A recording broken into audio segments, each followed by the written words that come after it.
Welcome, everyone, into another edition of the Ferrario Face-Off here at Claibs Online, along with my good buddy Mike Claiborne. I'm Alex Ferrario, as it is Game 3 tonight for the St. Louis Blues against the Colorado Avalanche. A daunting challenge, being down 2-0 with this Colorado team that Claibs, I don't know if anybody has a solution for Nathan MacKinnon right now. Well, maybe give him a different start time. Lock him on the bus. Yeah, I just, every now and then you run across a player who just gets off to a hot start, and then all of a sudden the puck starts to follow him. And that's what's happening with him now. I mean, a couple of those goals, they go off of somebody. It's a deflection, but when the puck follows you like it's following him, it's hard to stop. And the Blues don't really have an answer for that. So the question is, what do we do? The question is, make sure nobody else scores. Right. And make him work on the other end.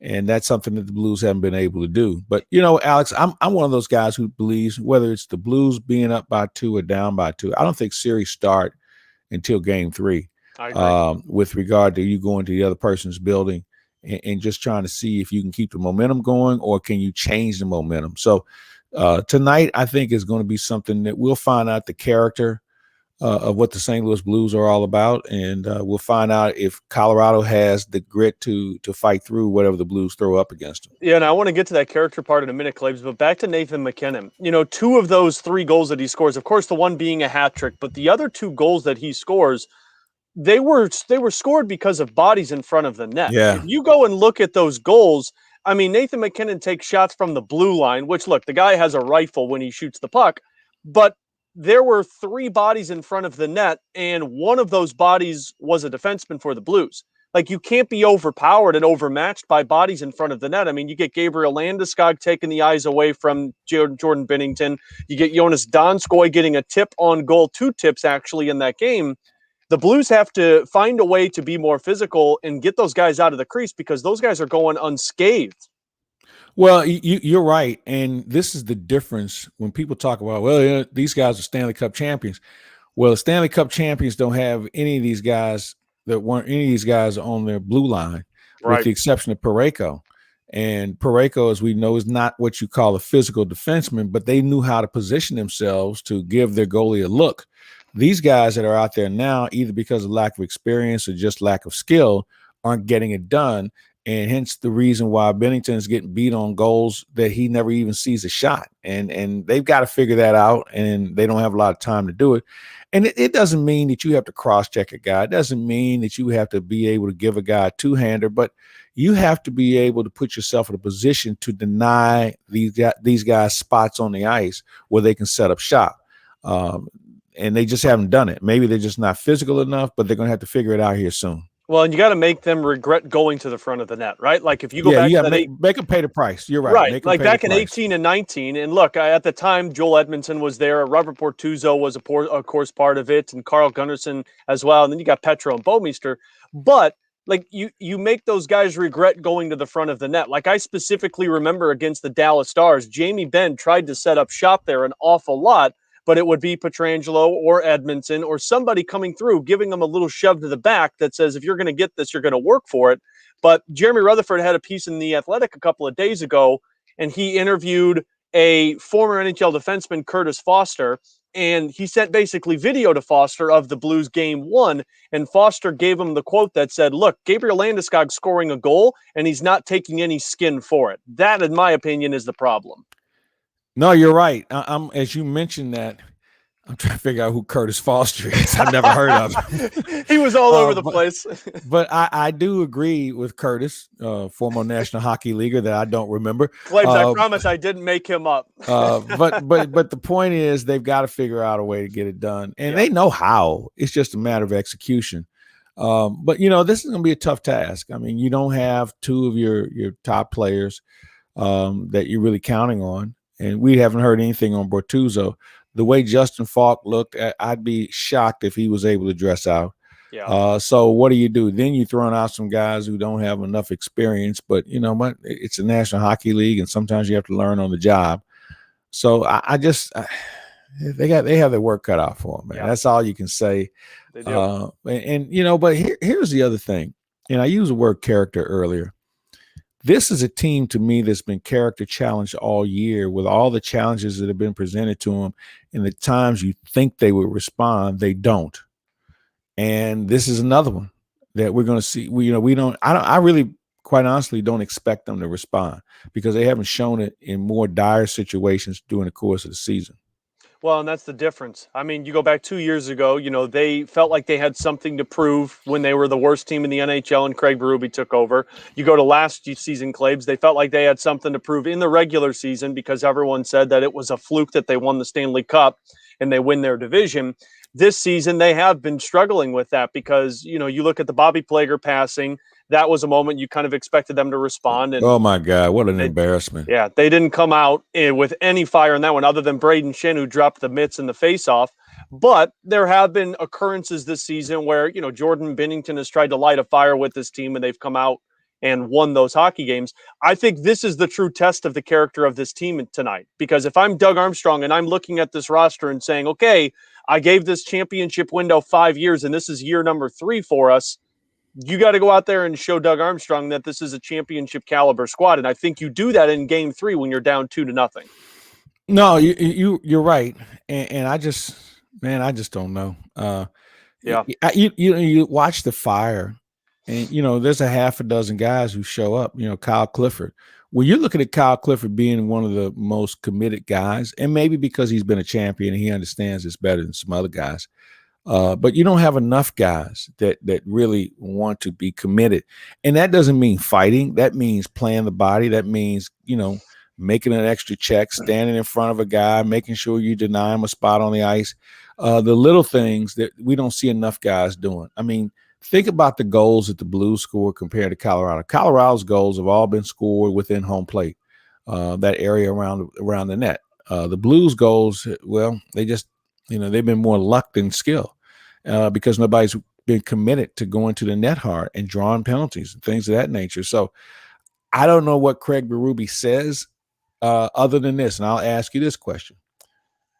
Lineup changes. Yeah. You have to make them. So who's in, who's out in your opinion? Well, I think it comes down first to David Perron if he's available, and I don't think he will be because as of last night, he was still on the COVID protocol list. So if that's the case and you don't have David Perron, I would pull Zach Sanford out and I would put Dakota Joshua in. I think I would have Joshua as the center on my fourth line. And for me right now, I know people are going to think this is crazy, Claves, but I think I'd pull Tarasenko out and I'd put Klim Kostin in. I just don't feel like Tarasenko is 100% on the ice. And Craig Berube said it after game 1 that, he was good in the first few minutes of that first period and then he just stopped skating. I mean, Claves, regardless if he's 50%, 75%, or 95%, which I don't think he is, he's got one shot on goal in 2 games in the playoffs. So for me, I think I would put Klim Kostin in place of Tarasenko, and I know those are very two opposite players, but at least I know Klim Kostin's going to bring some fire to the game. Well, you know what? Here's one of the things that I think only in hockey, we never know about an injury until the season's over. Yeah.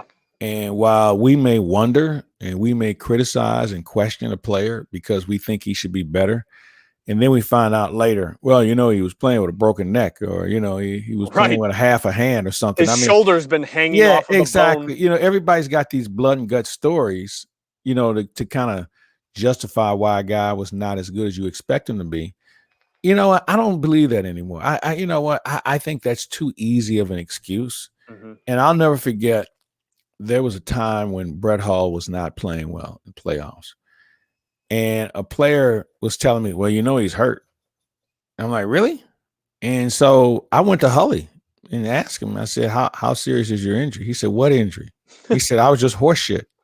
And I remember this happening on more than one occasion, not with Brett Hull, but with other players. Yeah. So you know what? I don't care at this point. If you can't disclose it or, get involved early and let people know what's going on, then you know what? I don't want to hear it when it's over with. Yeah. Because it's too convenient. But I agree with you. I think that would be a wake-up call for everybody, even Tarasenko. If he's hurt, then we get it. If he's not, then that ought to let him know, look, this isn't working. And even if you don't take him out of the lineup, Clips, like let's say they don't want to take him out, you want to keep him in and you don't play Klim Kostin. If I'm Craig Berube, I'm looking at Tarasenko and I'm saying, we need more from you. And until we get that, you're going to be on the fourth line for us tonight. Because Sammy Blais has been kind of like a myth for this Blues team because we've been told he can be a top six forward, and he has shown that he can, but he's also been plagued by injuries his last 3 seasons in the NHL. But when he plays, he seems to find the back of the net. So if Sammy Blais healthy, for me, I'm going to put him up on that top line with O'Reilly and whomever is going to be on the right side, because I feel like Sammy Blais is going to offer me a lot more than what Tarasenko is in terms of offense.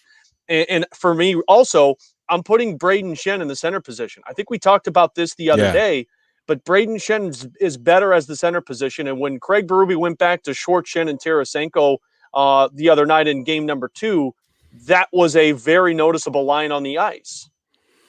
Yeah, that's a good point you make. And I remember us talking about that and moving Thomas to the wing, who is basically, he's invisible also right now. And I'm not that guy who continues to give guys excuses. Well, he's young. No, you know what? He's in the National Hockey League. He's had a year under his belt. He had a whole season under his belt, and it's still the same inconsistent performance.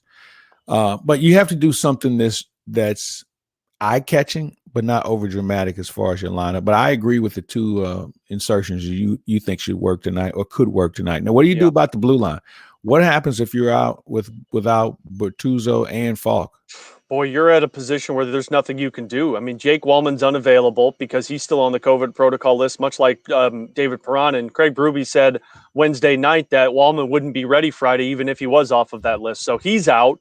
The only two guys that you have available, which there is a third option, they recalled Tyler Tucker from the AHL. But, I mean, Klebs, Jake Foster? Who's Tyler Tucker? Yeah, Jake Foster. Yeah, this guy won't even sniff a playoff game. I think he's emergency basis. So I think your black two ace options is what he is. Exactly. I think your two options are going to be Vince Dunn because he has been skating, and I think that the Blues have just been sticking with what's been working or not working, however you want to look at it. So Vince Dunn will probably get right back into the lineup, and Steve Santini is going to be the other guy. And look, Santini's played okay hockey for you, but not enough though. Yeah, he's not a playoff solution for you. Maybe he brings a little fire to the back end of your pairings, but look, you're losing Justin Falk, who's your top defenseman in ice time, and in my opinion, yeah, exactly. Yeah, he's been your top defenseman this postseason. Well, the minutes that he takes up are critical at this point. And he plays the penalty kill. He'll do the power play. I mean, he does a lot right now. He's kind of what Colton Parayko was expected to be for the Blues. So if Santini basically is replacing Robert Bortuzzo, that's fine. Maybe you can do that, but Robert Bortuzzo blocks shots. Robert Bortuzzo plays the penalty kill. I don't know if Steve Santini can do this. So I would imagine. Santini play the body at all? I mean, I haven't seen enough of him to be able to give a real opinion of it. You know, the 2 games that he played in the regular season, Claibs, and look, this is a journeyman in the NHL. He's played in the NHL. He's played in the American Hockey League. The games that he's played in, he's played a very solid game. Like, it reminds me a lot of Carl Gunnarsson. Joe Vitale says it a lot on the broadcast. Like, you don't notice him on the ice, which is a good thing when you're a defenseman. That's a good point. So I think that's what you'll see from Santini. But here's the thing. You're only going to get maybe 12 or 13 minutes from Steve Santini, Claibs. Like, he's not going to play 25 minutes like Justin Falk will. So you're going to get an advanced role for Torrey Krug, for Colton Parayko, for Marco Scandella, and for Vince Dunn. I think those are the 4 guys that are going to get a higher role. Well, I think that Parayko's got to step up and give you more, period. Yeah. He's got to be more physical. He's got to really carry the puck. I mean, he's one of the best skaters on the team. We know about his shot, although teams have really figured out how to defend his shot. Yeah. But he's got to really step up. He's a guy that he probably needs to play 27 minutes tonight. Yeah. Period. I agree. I agree. We'll see what happens. All right, go ahead. I was going to say, let me throw this one more at you before we get on the NHL for a couple minutes, Klebs. We've all talked about trying to solve Nathan MacKinnon's line, and it seems like it's impossible to do. What are your thoughts if I were to throw this at you and take the Ryan O'Reilly line off of the Nathan MacKinnon matchup? Like, what if, because right now he's going to score goals against you. So part of me feels like you're not getting anything from Ryan O'Reilly because he's focused on trying to stop Nathan MacKinnon. What if you put another lineup against him tonight? Like, let's say you put Shannon Schwartz against him tonight and let Ryan O'Reilly see if he can get some mismatch with the other lines. I like that. I like that idea. You got to have your other goal scorers in a position to score. Right. You know, O'Reilly, Hoffman, those guys probably need to be playing against someone else. where they can focus. And I think that that's something that they've got to try at this point. I mean, you know what? At this point, Alex, everything is open. Yeah.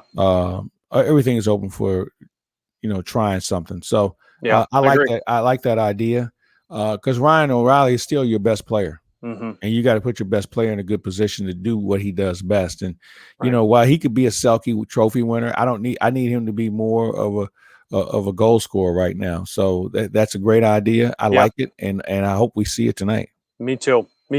So a couple on the NHL clubs. Let's start with the Toronto game, Montreal game last night, because that's the topic of everyone's discussion right now. Very similar situation in terms of a player gets hit to the head. Maybe not as dirty, in my opinion, from the Kadri to Justin Falk hit, but Corey Perry with a knee to John Tavares' head, which looked like, I don't know if he was expecting that, but that was a nasty injury for John Tavares. Haven't heard anything more other than watching him get stretchered off. And, I think because it's Corey Perry, there's always going to be a little something that follows him because he's been that kind of guy that really gets under your skin. You're right. And I just hope Tavares is okay. But, one of the things that's interesting about that series, it's the first time these two teams have played each other in the playoffs in 42 years. It's unbelievable. You weren't even born when this took place, all right? Yeah. And, it's a spirited rivalry. And the other thing is, the Leafs are the longest running team in the National Hockey League not to get to the finals. Yeah. The last time they got to the finals was when the Blues had been commissioned to be part of the National Hockey League. Yeah, I really wasn't alive then. Yeah, exactly. So, and I remember, and they had some good teams, but those guys, they have, great grandkids now. Yeah. I mean, that's how long ago it's been. But to have those two teams, two storied franchises, to play against each other, and now the rivalry would even become more combative because of what happened last night. But the difference is neither team has the muscle to do anything about it. Yeah. So they'll have to focus on playing hockey. But, we're seeing a lot of hits like this, man. And I think what's happened is this. Because players play with such reckless abandon because of two things. One, players feel like they shouldn't be hit like that, so they don't protect themselves. And two, players don't know how to play the body. They just throw themselves at people, and, whether it's an elbow or a knee or whatever, they just feel like, well, he's got a helmet on, he should be okay. Right. They've got to do a better job at this. And I don't know how you do it. You can't do it in season.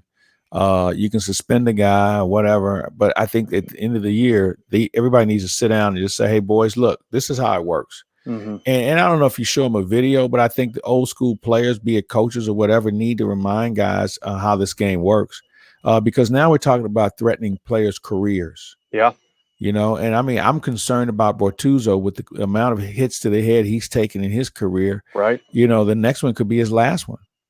And so we'll see what happens on that front. But that's going to be a spirited series, going back to your original point. It definitely is. And to the point of those hits, Claves, I mean, look, Bortuzzo got hit in the first game of the season that was to the head. And I think that was from Nichushkin, and he was out for some time. And then this is another one by Tyson Jost from the Colorado Avalanche side, where it doesn't sound like there's going to be any suspendable acts there. But look, George Parros has a lot on his plate right now with the Kadri hit to Justin Falk's head in that game on Tuesday, which is an in-person hearing. And now you wonder if there's going to be anything with the Corey Perry situation, because, again, he's a repeat offender. I think repeat offenders get a lot more attention.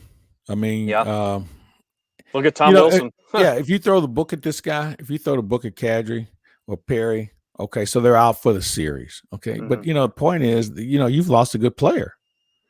So I don't know how you deal with that. Hockey is a reactionary game. And, how you deal with those sort of situations. First of all, cooler heads have to prevail. But you have to enforce what's in the book, so to say, and how that gets everyone's attention. I guess we'll find out. Yeah, we'll have to find out what Parros decides to do. And again, they haven't announced anything with the Kadri situation, but an in-person hearing means at least 5 games for that player. And that's a repeat offender. Remember correctly, when he was with Toronto and had the same thing happen, he missed the entire first round with the Maple Leafs. Well, I think in this case, he probably should miss 2 rounds. Yeah, probably the playoffs. Yeah, no, I think that he shouldn't be available for at least 2 rounds. Yeah. Because this round could almost be over. So no harm, no foul there. Right. And B, because he's a repeat offender, he's got to really understand the significance of his act. Because not only has he hurt himself, he's hurt his team. because he is a valuable player. So I think he's good. He's down for 2 rounds at least. Yeah. Yep, I'm with you there, Clibs. Well, let's do this. Why don't we close it out? We'll talk Monday to find out if the Blues forced a Game 5 out in Colorado or if the season's over, and we'll be talking about some offseason situations for Doug Armstrong. I'm looking forward to either one. All right, Clibs. He's Mike Claiborne. I'm Alex Ferrario. Thanks so much for joining us on the Ferrario Face-Off. We'll talk to you Monday for more Blues hockey here at Claibs Online.